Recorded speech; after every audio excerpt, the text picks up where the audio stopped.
Welcome to The Alignment Show, featuring conversations with folks who have taken steps to identify their highest values and align their lives around them. Time on this earth is not unlimited, and you may be seeking to make sure you spend your time on things that matter to you. These conversations will encourage you and support you in doing so. Now, let's meet this week's guest on The Alignment Show. And a good morning, good evening, good afternoon, wherever you happen to be in the world. Welcome once again to The Alignment Show, sort of a holiday edition. Here we are in between Christmas and New Year's. So if you're celebrating Christmas, a lot of celebrations going on this time of year, of course. And in my greeting, I always say the time wherever you are in the world. Today's guest actually is coming from us halfway around the world. I'm looking forward to introducing you to Rachael Herron here in just a moment. A little reminder as we're getting started, this show, as usual, is sponsored by my writing. I'm going to put a QR code up here for the current book that is out there, The Way of the 3-Year-Old Why, a business fable that helps you to figure out what's most important to you and bring that into your life. So it's a good story, I think, but it also teaches principles for finding out what matters to you most. You can always find out more about it by going to donking.com. That's DONNKING.com/3YO, the number 3 and the letters YO. That'll point to current information about that.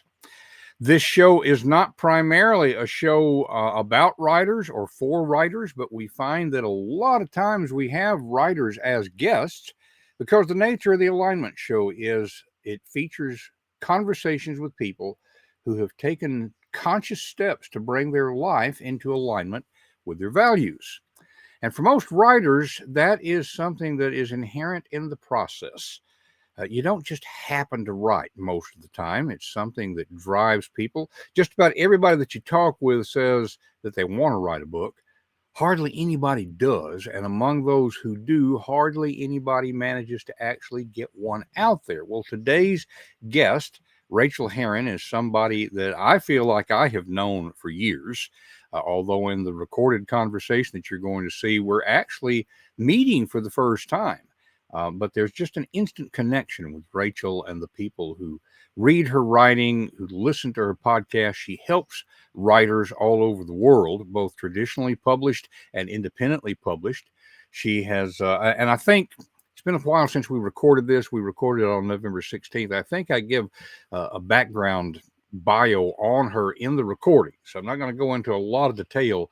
But as you'll hear me saying starting out, I've been a fanboy for a while. This is one of those interviews that I was really looking forward to being able to conduct. This is the reason I do these podcasts. You know, it gives me an opportunity, an excuse to have conversations with people that I otherwise wouldn't get to talk with. And so I'm very pleased to be able to share with you, if I can get it lined up here. Yep, there we are, to share with you my conversation with Rachael Herron. So I did look at the recording enough to tell it I cut off the first word of my intro just a little bit. So it's not the transition smoothly that I like to make. But the most important thing here is the conversation. So let's go ahead and bring on one of my writing mentors at a distance, Rachael Herron. Things have gone as planned. My real self has just introduced my virtual self. I guess that's what I am. I am a recording, but I'm not AI. I can tell you that today in our house has been sort of Rachael Herron Day. She's going to be our guest this week. And I say that because I started out this morning listening to her podcast. Rachael has a long-running podcast called How Do You Write? And I was listening to her talk with Jenny Nash about memoir. This is being recorded on November the 16th, for whatever it's worth. And so we're about to record with Rachael. And then about an hour after that, I'm going to be on a community with Rachael who are sort of working together, writing together on NaNoWriMo. That's National Novel Writing Month. So this whole day is Rachael Herron. And I'm perfectly okay with that because, as you'll hear in the interview, I am a fanboy. I have been listening to Rachael for a long time, and she is one of my mentors at a distance. So let me just give you a little bit of background here. Rachael writes books that make people feel seen and help other writers be heard. Now, Rachael is the internationally best-selling author of more than 24 books, including thrillers, which she writes under the name of R.H. Herron. She also writes mainstream fiction, feminist romance, memoir, and nonfiction about writing. She received her MFA in writing from Mills College, Oakland, and she's taught writing extensive workshops at both UC Berkeley and Stanford. Now, here's another reason I wanted to have her on the program today. She is a New Zealand citizen as well as an American. She lives in Wellington, New Zealand with her banjo-playing wife and brick-eating dog. And Rachael, right off the bat, I don't want to trot down too many rabbit trails, but I want to know about Lala playing banjo and the dog eating bricks. Well, first of all, it's what a delight to be on your show. I'm just so excited to hang out with you and chat with you. And yes, the wife playing banjo is how we met. We met on an online dating website, and I wasn't really into dating, but I thought I saw this person in my town who played the banjo, and I grew up on bluegrass. I'm a singer. That's what my family does. And I reached out to her and I said, "You play the banjo and you knit sweaters for your little chihuahua. We should probably know each other." And then we went on a non-date, which then turned into a date. And almost 20 years later, here we are. So she still plays the banjo. She's got a couple here. And the brick-eating dog is just my puppy Junebug, I think she has pica. She loves to eat a rock. And she loves to eat almost anything, but especially a rock. You'll hear her just out there crunching. It has not seemed to have affected her yet. But Oh, wow. I can't imagine what it's like following her with a little shovel.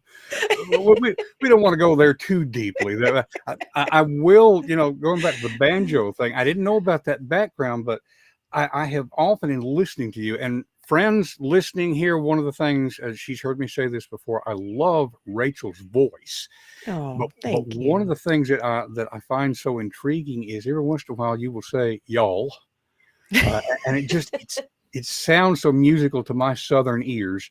Where did you grow up, just generally? Where was that? Mostly in California, a little bit overseas on this little island called Saipan.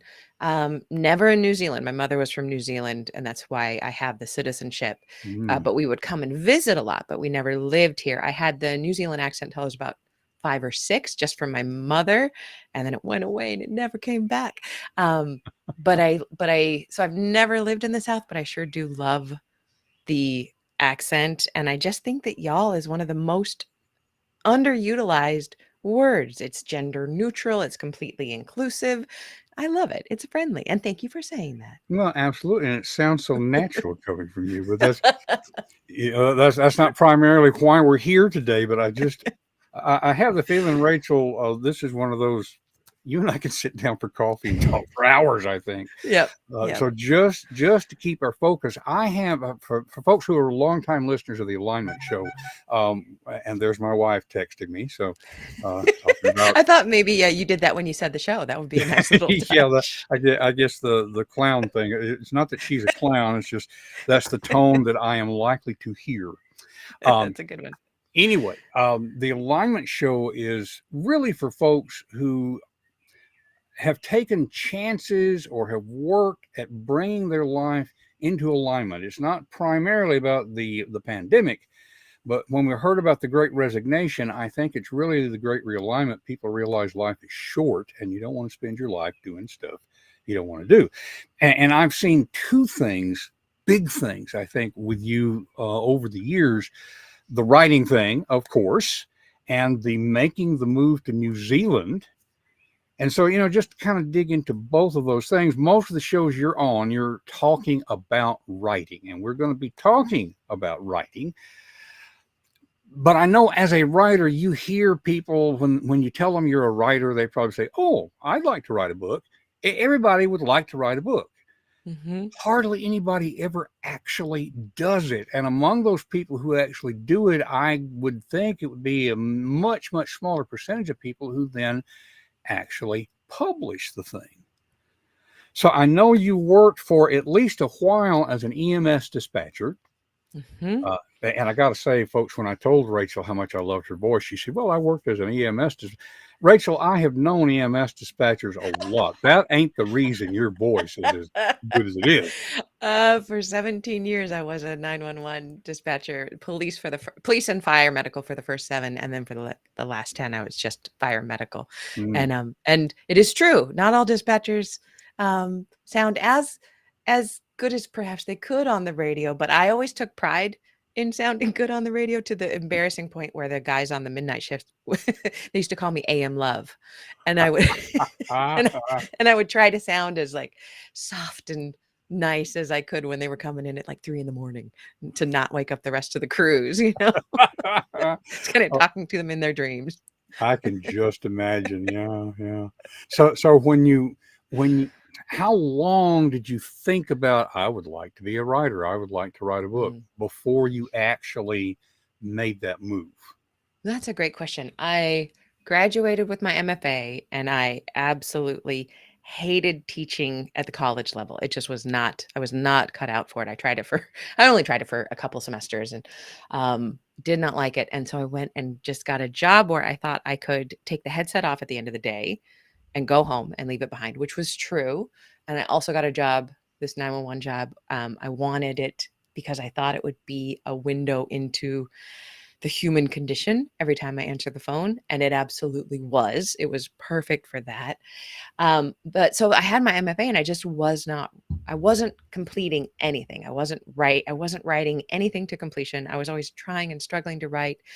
But for the first 7 years of doing 911, I was trying and failing, trying and failing, trying and failing, just not finishing anything. And then I heard about National Novel Writing Month, and I wrote a novel in a month, and it was a terrible, awful novel. And I'd never done anything like it before, writing that fast.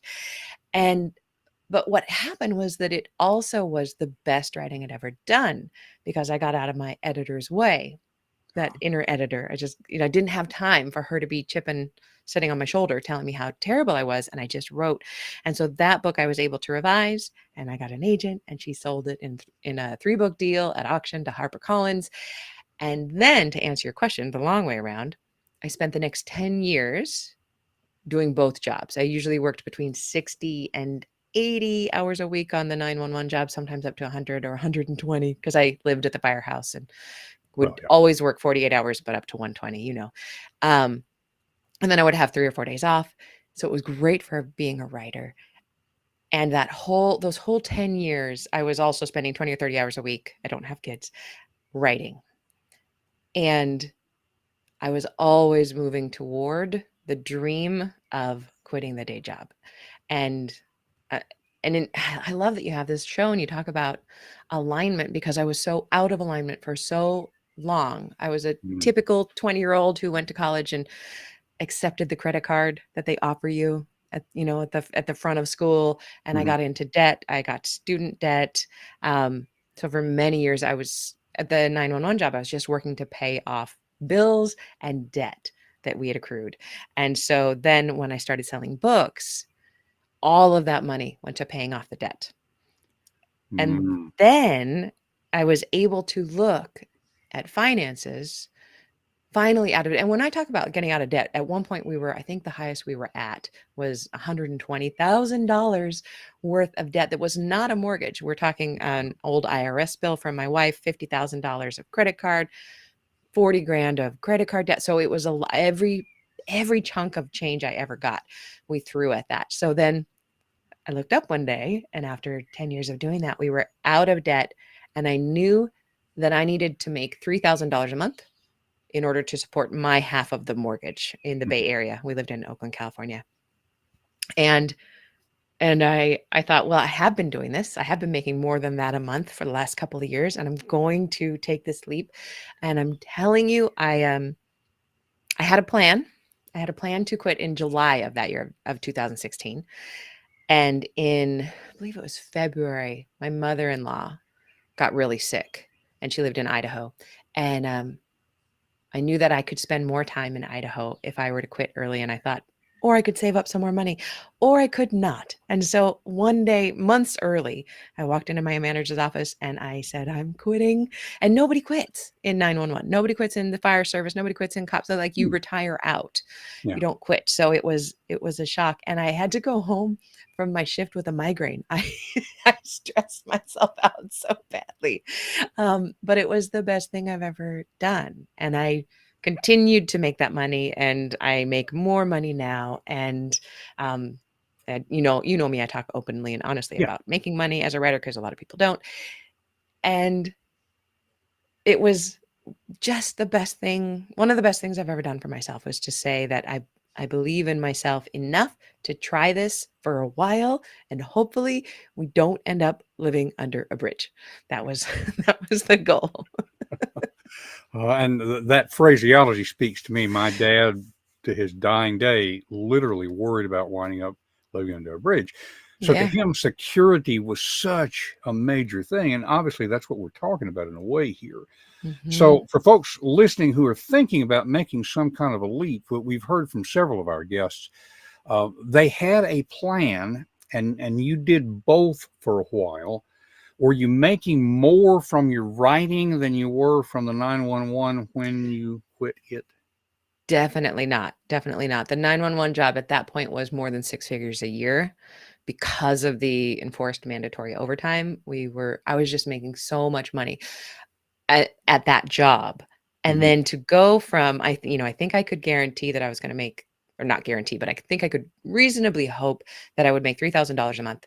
So now we're going to $36,000 a year, right? Hmm. From what I made on the writing on top of the 911 gig, to suddenly let that go was horrifying. And the reason I could do it was that my wife had a good job, and most importantly, health benefits. Hmm. And Oh. 1 month after I quit, she lost her job. Oh. And I do remember being in a parking lot and she called me. And I am not a shopper. I'm not a person who buys clothes. I'm wearing a sweater that I made. I don't like shopping. But I Hmm. had in my hands when she called me to tell me that she'd just been let go. Everybody had been let go at this .com. And I was holding in my hands a bag, and I'd bought $200 worth of clothing. And I thought, I can't afford this. And I went to a friend's house and just cried and cried and cried.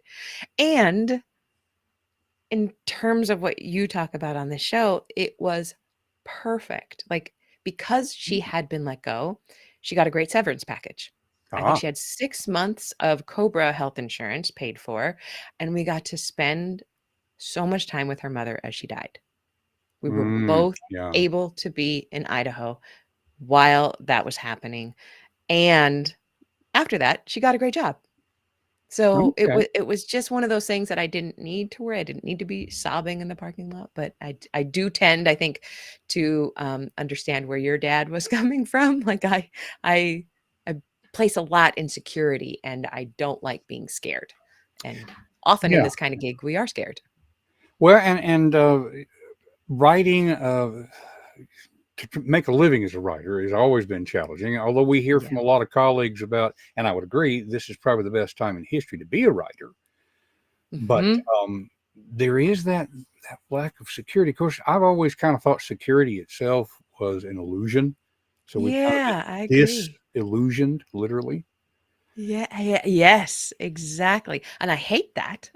Yeah, I absolutely hate it, yeah, but yeah, there is no real security in life, yeah. right? Either you or I could be struck right now by something falling out of an airplane and coming through the roof of our house. There's no security. Mhm. So to try to find ultimate security was something that I think I'll always be practicing letting go of, and I Yeah. sure practiced it stepping out of that job. Well, and in an ironic kind of way, your backlist at this point is over 2 dozen books. Mhm. Um, of course, there's always marketing involved to keep that going. But on the other hand, uh, without giving too personal or whatever, I know just recently you dealt with COVID twice. I think it was one right after the other. You would have 3 weeks at a time where you really couldn't do much, and the backlist is still out there working. And the backlist is out there working. It is a form of passive income, but you are right that passive income is one thing, but when your books are on Amazon or the big vendors, you will quickly not be seen if you're not doing Right. at least something to push them up there. But what an absolute blessing to, yeah, I got COVID in the States and then took the Paxlovid, got on the plane as a negative, came home to Wellington, and we tested positive again. We had the Paxlovid relapse. So I had those 3 weeks of being out of commission. And I also, teach classes. I teach writing. And I was able just to push those classes off by a week, which I hated doing because I'm so stubborn. But how cool is it that I just got to email everybody and say, nope, we're going to be a week late starting because I am in bed and I'm not getting out of bed. Mhm. And, coming from emergency services, you worked sick. You always worked sick. The fact that I went home that day with a migraine was incredibly anomalous. I cannot tell you how many times I worked through 12-hour migraines. So the fact that I get to do that now is something I never, ever take for granted. Mhm. That's it's probably a form of security that you wouldn't have thought of as security going into That it. is so true. I don't think I had thought of it as security until you just said it. That's Yeah, really yeah. beautiful. And of course, when you were on that first book, there wasn't a lot of security there. By the time that you made the jump, how many books did you have out at Oh, that that's a good point, and how question. many of them were traditionally published? Were any of them indie published at that point? I think I had probably 13 or 14 books out, I'm going to guess. And the majority of them were traditionally published, although I think I had wait a minute, let me think about it. I think they must have all been traditionally published because then the first all mine indie published books were it's a firefighter romance series. Oh no, I did. Oh God, no, you're I am remembering. They were out. I did bring those. I brought at least the first book out because the guys found out about it and they were reading it to each other down the hall. When I would go down to get coffee, they would Oh be my! reading it out loud. So at least the first indie book of that, the Firefighters of Darling Bay series, was out. But the rest were traditional published. But from that, really, I got a taste for indie publishing. And now the majority of my books are indie published because I've gotten, not only do I still indie publish, but I've gotten a lot of rights back. I've gotten 5, 6, 7, 8, 9, 10, 11, 12. I've gotten 12 books back from traditional publishers. I've been able to request the rights to be reverted to me. And that means I can republish them. In fact, I just got 3 more back. And I'm Mm. really excited about those. Those were 3 women's fiction novels that I really loved, and they never did audio, so I'm gonna do audio for them, and that's gonna be awesome. I love traditional and I love indie, and I really like to combine the both. Mhm. And just a quick side comment here: you're going to do audio books. Are you going to do the audio? Yes, I think I Good, good. am. Okay, I'll be buying Yes. them. Um, I've done 2 audiobooks. I did Fast Draft Your Memoir, and I did my memoir, A Life in Stitches. But I've never done fiction, so I am gonna get coaching because that takes some acting skills too, yeah, yeah. and I don't have that skill, so I will be hiring somebody to help me learn how to do that. Okay, I will be looking forward to that. But it leads me to the bigger question that was in the back of my mind. We have heard our mutual. She doesn't know me from Adam, but another one of my mentors from afar is Joe Penn. Oh, and she's uh, great. and I know you know her pretty well, and so we hear her talk about, as she puts it, the 3 F's that drive a writer. You write for freedom, fame, or fortune, and these are not mutually exclusive, but it's sort of a Mhm. hierarchy. You've got to, in her case, she says freedom is the primary thing. Of course, because of that, she has to pay attention to the income. You know, Mhm. I think I'm hearing from you that the freedom is a big thing, because what I hear is more excitement as you talk about, I got those rights back. And it is true Yes. that the way traditional publishers function these days, there's probably a greater opportunity for fortune. You don't have to sell as many books because you get to keep a little bit more of each book. But is freedom the primary driver for you, do you think? It's such a good question. Freedom is absolutely the primary driver for me, and then I was kind of ranking them in my head as you said them. It goes freedom, fortune, and then fame. If I have freedom over my time, and if I have fortune enough to make a good living and hopefully provide for retirement, which is my next step, is to really explore how to do that because I don't know how to do that. And then if nobody ever knew my name ever, I would not care. It's always nice if somebody says, "Oh, I've read your books," or a few times I've been recognized on the street, which always makes me just want to like pass out and roll under a car. So I could live without that forever. But the freedom and the fortune, yes. And to what you said about the traditionally publishing versus indie publishing, to exactly that point, and I do like to talk numbers. I made $15,000 as an advance on my memoir that was called A Life in Stitches, and that came out about 12 years ago. I got the rights back because it stopped selling, basically went out of print, got the rights back. In the first year that I published it last year, republished it, I did a 10-year anniversary, I made 30,000. That was, and I probably only spent maybe 3,000 on ads. So it doubled what I had made 12 years ago because you make more on every book and because I was in charge of putting the ads toward it. I mean, my old publisher would never have put an ad toward a 12-year-old book. Why would they do that? But I can choose to do that. So it's fun. That Yeah. whole Yeah, thing you're right. about I get choice. excited about it. What's Yeah. that? So that whole thing about choice, is Yes. in Yes. control. And I relate to that real strongly. Now there's a closely related thing. This is not so much about freedom. Let's see, what was it? Freedom, fortune, fame. Because while that is what drives writers, on the other hand, if that's a primary life focus, freedom, fame, fortune, there's probably lots of better ways to achieve any of those than Yes. writing. So 100%. that brings us back to the writing thing. Now, when I started, and again, longtime listeners here, some of you know this already. I'm about to turn 68. I have made all or part of my living writing since I was 14 years old. Wow, But that's amazing. it was mostly short form. It was mostly newspapers, magazine articles, blog posts. Just published my first book in 10 years, and it's in a new genre. But when I started way back when in the newspaper business, I figured out real quick that there were two kinds of writers in the newsroom. There were those people who loved the language, loved the writing, and to them, the necessity of interviewing people and digging up records at the courthouse and all that was just a means to an end. That they would write anything. This was just a way to make a living, and they had to do the research to support that. But then there were those people who wanted to expose corruption and they wanted to do the research. They loved digging. To them, the writing was the necessary means to an end. Now, it was very clear that I was primarily a writer. So now I've heard you, and by the way, I love when you and Sasha Black get on there together. The Black Herron episodes of your mutual podcast. We are ridiculous. Yeah, I love listening to it. And one of the things I picked up listening to you guys recently was how Sasha loves to write, and revision is what bugs her. You are the opposite. Total opposite. It's like you write something in order to have something to edit.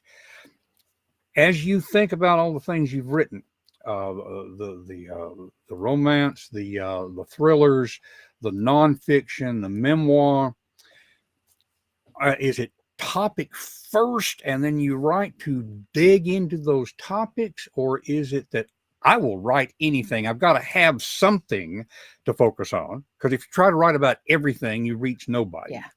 Yeah. But which comes first in that breakdown? For me, the topic comes first, but it's a very generic umbrella topic, because I truly do not know what I think or what I believe about anything until I start to write about it. And when you were talking about the newsroom, I would have absolutely been the person, and I always feel like journalism is this ghost path that I didn't take, but I wanted to, but I would have been the person doing the digging, because curiosity is what drives me. And I love to look things up and go down rabbit holes and then write about what I find. And usually I write terribly and circularly, and I say the same thing 9 different times, trying to take a different angle until I know what I think about it. There's that great Susan Sontag quote that says, my writing is smarter than I am because I can revise it. And I kind of giggled when I first read it, but it is really true for me. I'm not always that smart about things. And when I write something, it's as smart as I can be in that moment. But when I go back to revise it, not only do I have a little bit more life experience, but I can reread what I wrote and learn from it. And therefore, I am now a smarter person and know how to fix it to make it worth more. And then third and fourth and 30th time I read something that I wrote, I'm always learning from that too. So it is this amalgamation of knowledge that I pile upon doing the work of curiosity. And then at the end of a project, I'll be able to tell you, this is how the topic started, and this is what I learned, and this is what I say in this book. But when I'm starting, all I know is that little umbrella topic. I am interested in X, and I have no idea where it will go, but I'm always sure it will go somewhere. And I have not been wrong yet. There's always a yet. I could be wrong Well, tomorrow. so you're digging primarily because of the curiosity. Yeah. Later, I could get a book out of this. Is Yes. that where you Actually, I think it's I usually have enough chutzpah maybe to say I have curiosity about this, and I bet there's a book in there somewhere. So the both things, and sometimes I have been wrong, and I follow curiosity, and I say, well, that was really interesting, and I'm not going to write a book about that. But I'm never let down because I'm so driven by curiosity. Well, and even those little things, it could show up as just a minor part of a scene in a book somewhere. Part of a scene, or I have a Patreon that I really love writing these essays for, and sometimes they just turn into a Patreon essay. I'll start doing some work and I'll think, is this going to be a book? And I'll do an essay a month for a few months, and then it is not. But boy, did I have fun learning about whatever it was. Wow. Yeah. I mean, that's just a great value to align with right there. I think I don't know if it's aligning with as much as obsessed by, right? Yeah. I can't. Well, and maybe that is, would you say that realignment is coming into alignment with your obsessions? It could be. It's I have to think that there are a lot of people who will have curiosity and then they'll think, yeah, but that's not going to pay the rent this month. I don't have time for that. And then as they go through life, that part can just dry up. And that's sort of sad, That is really sad. And I love to read these books where Catherine May does this. She wrote that beautiful book called Wintering, which was just her exploring being in the winter of her life. Like she was cold and dead and grief-stricken and just kind of wandering around inside that wintering. And I don't think she sat down and thought, I'm going to write a book about wintering and it's going to be a bestseller. Well, yeah. She was just writing to explore how she felt and how she could handle it. And it became a bestseller because it resonated with so many people. Yeah. That makes a lot of sense right there. I mean, we've heard so many people, you are one of those people. I don't know what I think until I write about it. Writing is such a great thinking tool. Yeah. And it's interesting because I know you do a lot of training for writers. There's always this question about, plotter or pantser, and there are some respected colleagues who will say, write to market. You need to know exactly what you're going to say before you sit down and say it. Then there are those of us who, I had no idea the character was going to do that. Let's follow them around and see what they do. Just all of that is. And I'm rambling a bit here. What I see it that the average person, this is leading to my next question for you. The average person, I think, will think of things. Oh, I wish I could do that. I want to write a book. I want to move to New Zealand. But then I can't. They talk themselves out of I can't. And whether they dry up or not, I'm not even going there. What I see, as I said, starting out here, that I see different about you is that you managed to do those things. I didn't know that your mother had the New Zealand citizenship, which kind of gave you a leg up. Okay. Yeah, gives us a big edge on getting in, especially during COVID when nobody was getting in. Right. So the average American may not be able to say, hey, I want to move over there where Peter Jackson directed all those movies. But still, I mean, even having that advantage, it's a big thing to say, let's move to New Zealand. So we're running short of time here, but I really want to explore this a little bit before we talk about your current projects and all this sort of thing. What led to that and how? So those are the two things that I'm looking at. I have always loved New Zealand. And then my wife and I took a book tour here actually about maybe 8 or 9 years ago. And she fell in love with it. And she'd only been here once. but we would always kind of pipe dream about it, like someday when we retire, we'll move to New Zealand. It'll be lovely. But I don't have much family here. I have a few cousins that I never see. I had no friends here. And then it was the pandemic. And we realized that our family and friends that we lived in the same town with, we'd already gone 15 months without hanging out with them in a room, right? We were separated. We were doing everything on Zoom anyway. And Lala and I still liked each other, even though we had been trapped in the house for so long. And we started to kind of just joke about it. Like, well, we could sell the house right now. We could move. And it was at a dinner conversation where one of us said, let's just do it. And the other one said, and we can't really remember who said it, but the other one definitely said, like, no, we can't do that. And then we thought, no, we can. Why not? And for me, it was probably, besides helping my mom to like leave this earth, it was the scariest thing I've ever done, to sell our house, to sell most of the things we owned, to put a few boxes in a container ship on a pallet, ship them over here where we knew absolutely no one and had no support net, no safety net. All our family is not here. And my two sisters are my whole heart. And for me, that was, my heart broke to leave. We lived close to each other. We saw each other all the time, and my heart broke to leave. And, but since doing it, it's been 2.5 years now. We own a house. We have a brick-eating dog. We have so many good friends because we have tried really hard to make that happen. But the biggest thing to me that happened was to realize we could do that again. We could do it in a different way. We could move to Mexico if we wanted to. We could move to Bali. We don't want to. We want to stay here. And it's not even talking about the moving thing. It is that somehow doing that, breaking free of all the rules. Everyone said we couldn't do that. You have a mortgage, you have family, you have friends. Of course you can't go. And we did it anyway. Has proven to me that the things that are most scary, we can do and we can get through until the big scary things that we can't get through. And that's going to be a different kind of conversation to have. But choosing to move, and the reason we did it was we lived in Oakland, which is a town that I love, but it was really rough. And we lived in a really rough neighborhood where we couldn't walk anywhere. There was no grocery store. We wanted to have a quieter, slower, more peaceful, better quality of life. And shortly after moving here, probably about 6 months after we moved here, I said to Lala, I think it's about 50% easier to do everything living here. And she goes, well, I think it's about 70%. It really is slower and easier, and people just show up at your doorstep and you hang out. It feels like living in, like 1964 here. It really is basically the same kind of place. But yeah, so doing the scary thing and living through it proved a lot of things for me.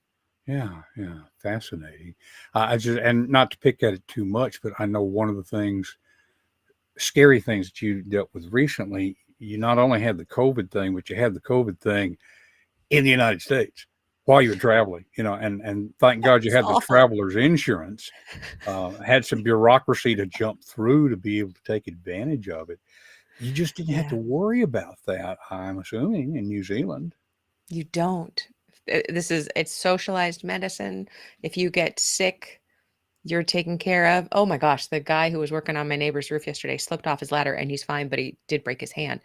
But the neighbor has no worry about lawsuits. They don't sue people here because there's something called accident insurance, which everyone has. And that person, because it was an accident, is fully taken care of. And yeah, it was scary in the States because I do have a couple of underlying conditions. I'm immunocompromised. I have a genetic rare disease thing. And if I'd ended up in the hospital in the States, oh my God, what would I have done? I would have had to flee at the border and never go back. Yeah. Of course, traveler's insurance would have paid for it, but that was an extra $1,000 that we paid here just to go to the States. It's so funny when people talk about going to the States to visit. They're like, oh, how are you going to get your insurance? You better get your insurance. Don't step out of the airport without insurance. You can't afford it. Whole different way of thinking there. Isn't it interesting? Yeah. I'm looking at my notes here, just making sure I don't skip over something. I want to, we do have audio only listeners. We've had some crawls going at the bottom of the screen. we want to make sure folks who would like to follow up with Rachel that you know how to get in contact. So what I've got right there, she's put her email address out there. Now it's Rachel, that's spelled with an A in the middle, RACHAEL at RachelHerron.com. And you can tell Rachel is just fascinating to interact with. I will tell you, folks, she's very explicit about this. She reads her email, but you may not get a reply for weeks or months because she has also done this hierarchy thing. You are putting writing first. Writing and my students come first, and then email I do on Friday afternoons. It's Friday where I am in New Zealand. I go to a cafe and I bang out as much email as I can do in 2 hours.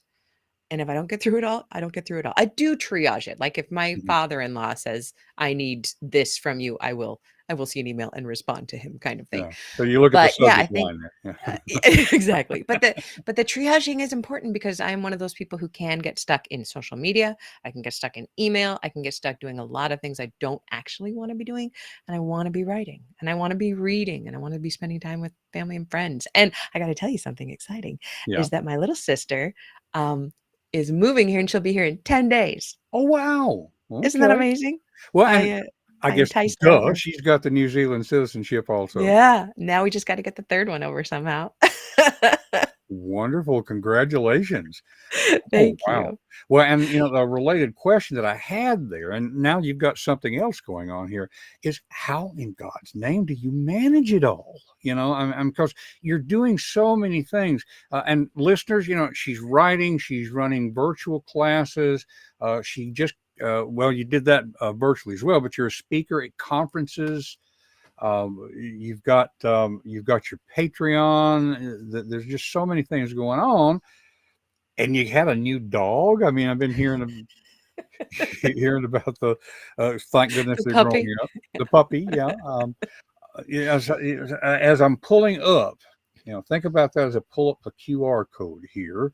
Those of you who can see it visually, this is a real easy way to get to Rachel's mailing list. How cool is that? You're like 400 times more tech savvy than I ever will be. That is amazing. Well, and a lot of my friends consider me to be real techie, but that's like being the best hockey player at the nursing home. It doesn't necessarily mean a whole lot.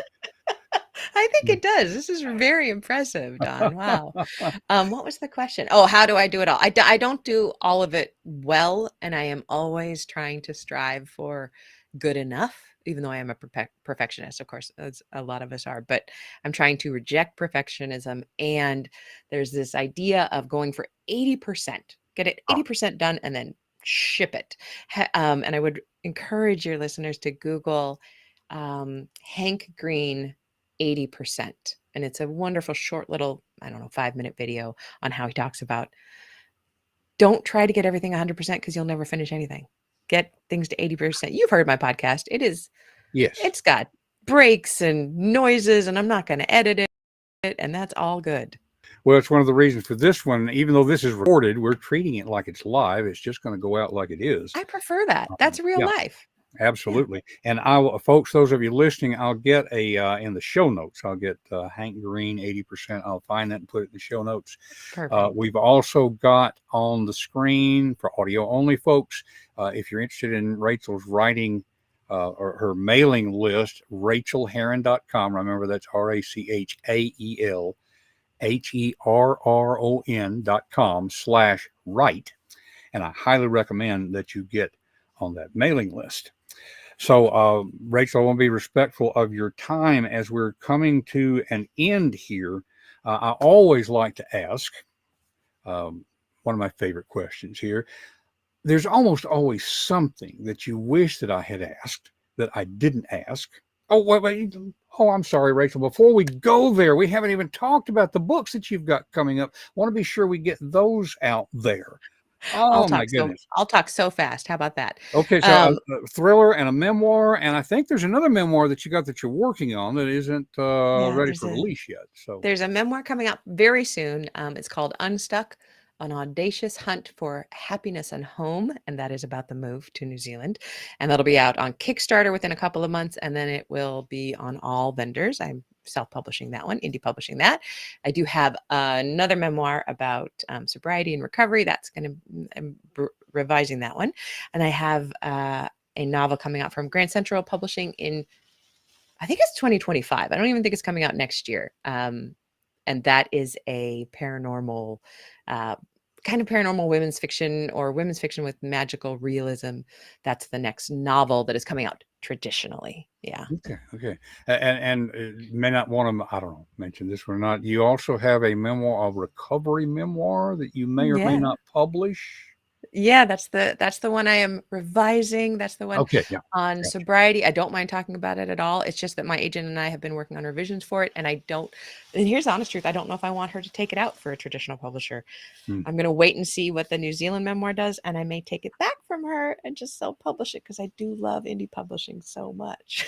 Yeah. We're going to be talking more about the indie publishing thing on the Alignment Show coming up in future months. But Awesome. But we're not turning this into a writer's show. Folks. Yeah, no. This is about alignment of the soul. Yeah, and so many writers have made that leap. So we do wind up with a lot of writers on here. Yeah. Rachael, this has been a highlight not only of my life, but of this year. I can't remember if I said to you as originally scheduled, I think this episode is going to go out on December 29th. Not sure. Great. And so folks listening to this, if it's a different day, I'm sorry, but what I had in mind when we first set this up is that my birthday is December 27th, and this is my birthday present to myself, is having this conversation. So, well, that is delightful. Thank you. Happy birthday to you. Well, I'm going to turn it back over to my real self here to finish this up, and we will see you next week, folks, on the Alignment Show. And thank you, Don. I guess is how we say that. It still feels awkward to me. Oh my, that truly was a birthday present to myself. I loved the conversation. The only problem with having the recorded conversations is I thought of more questions that I wanted to ask. I believe, if I remember correctly, Rachael has invited me to be on her podcast, which she is renaming Ink in Your Veins, I think is what it's becoming, instead of How Do You Write? And I'm looking forward to asking her a couple of questions, even though she's going to be interviewing me. But in any case, I think you can see why I love doing this podcast. I get to have conversations with people I otherwise would not be able to. I hope that it is useful to you. We have another great conversation coming up next week. We're going to have as our guest Kathy Tejanel. She is business partners with Bob Berg in the Go Giver movement. Kathy is a Colby consultant. She does all kinds of excellent work on her own, and in partnership with Bob, they're really making an impact on our culture. So I'm looking forward to having that conversation next week. Hope that this has been a good use of your time, that you will find it to make a difference in your life, encouraging to you as you consider what changes you might want to make to bring your life into alignment with your own values. We are grateful to be able to be part of you making decisions and following through on them to live your values so you can value your life. We'll look forward to seeing you next week on The Alignment Show.